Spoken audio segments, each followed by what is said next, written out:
ووٹوں کی بجائے اب طاقت سے طاقت سے نہ کرائیں. نہیں سر آپ کا حوصلہ گر گیا. دیکھیں میں جاوید لطیف صاحب کو قصوروار ٹھہراتا ہوں کیونکہ جس طرح کی آپ کی پولیٹیکل ٹریننگ ہوتی ہے نا اس کی ایک ہسٹری ہوتی ہے.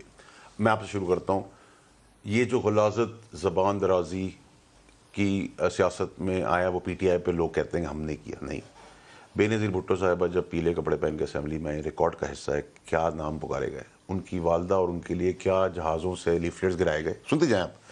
پھر سپریم کورٹ کے اندر اٹیک ہوئے, پھر جسٹس قیوم سے فیصلے لیے گئے, پھر آگے ارشد ملک, پھر آگے صدیقی صاحب, پھر آگے شمیم صاحب, اور پھر آگے آپ کے نیب کی کال آئی تو پتھراؤ کیا, جلاؤ گراؤ کیا, اور اس کے بعد 17 تاریخ کو یعنی کہ کل بیل ہے, اور 15 تاریخ کو ایک ایفیڈیوٹ آیا تھا. وہ ایفیڈیوٹ کو سٹیمپ بھی وہی کرتا ہے نوٹری پبلک جس نے پہلے نواز شریف سے چیزیں. حسن اتفاق آپ دیکھیں نیب کے بھی اسی نے ٹھیک ہے, سن لینا, وہ بھی حسن اتفاق ہو سکتا ہے.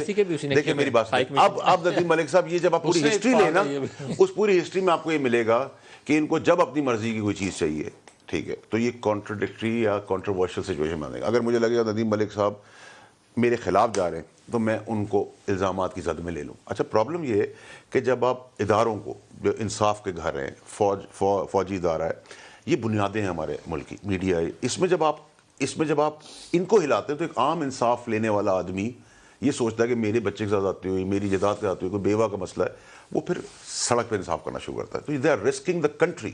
یہ نواز شریف کو فیور نہیں ہو رہا, یہ عمران خان کے خلاف نہیں ہو رہا, یہ ملک کی تباہی کے لیے سارے کام ہو رہے ہیں. اگر انسٹیٹیوشنلی آپ کولیپس کیے, آپ کولیپس کریں. اچھا اب میری ریکویسٹ یہ ہے ندیم ملک صاحب, آپ پہ میں الزام لگاتا ہوں آپ ٹی وی پہ آ جاتے ہیں, مجھ پہ کوئی الزام لگتا ہے میں ٹی وی پہ آ جاتا ہوں. حاضر ججز ٹی وی پہ نہیں آ سکتے, حاضر فوجی ٹی وی پہ نہیں آ سکتے. ان کی اس کا فائدہ ہی اٹھا رہے ہیں, اور اسی طرح یہ مانیٹر کرتے ہو, اسی طرح یہ گورنمنٹ چلاتے آئے ہیں. اب پرابلم ہماری یہ ہے کہ ایک آدمی ایماندار ہے. دیکھیں نا ندیم ملک صاحب, ایک پرسیپشن ہی ہوتی ہے نا, کسی کے دل کا حال تو کوئی نہیں جانتا.